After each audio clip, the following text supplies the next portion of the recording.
Ito na ang kasagutan sa mga haka-haka at sinasabi ng karamihan. Hello everybody! Welcome back to my October 2024 compilation vlog. For today's video, sasagutin ko na lahat ng haka-haka at katanungan ng mga karamihan sa gustong makakaalam. Hindi madali ang trabaho ko bilang isang resort staff at hindi rin kalakihan ang sinasahod ko.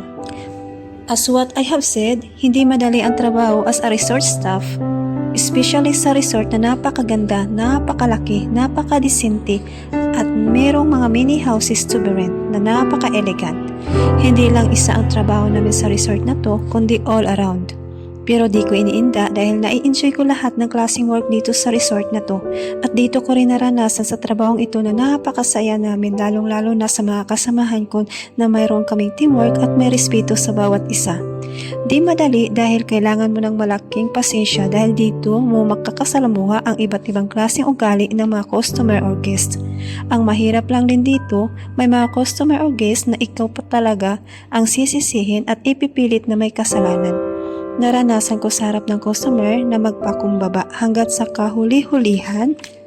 Pag wala na ang customer, saka pa ako uupo sa gilid at doon ko ibubuhos lahat ng sama ng loob at iiyak na hagulhol na akala mo bang parang sasabog ang buong mundo mo.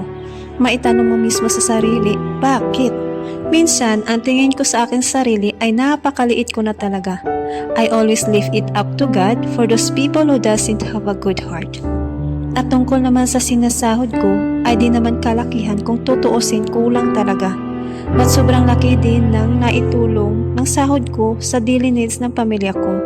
At okay lang din naman kahit maliit ang sinasahod ko dahil libre kami lahat pagdating sa pagkain at tirahan.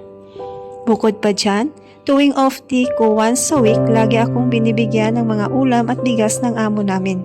Kaya kahit ganun pa man kalit sahod ko, ang mahalaga masaya kami dahil mabait at maawain ang may-ari ng pinagtatrabahuan ko.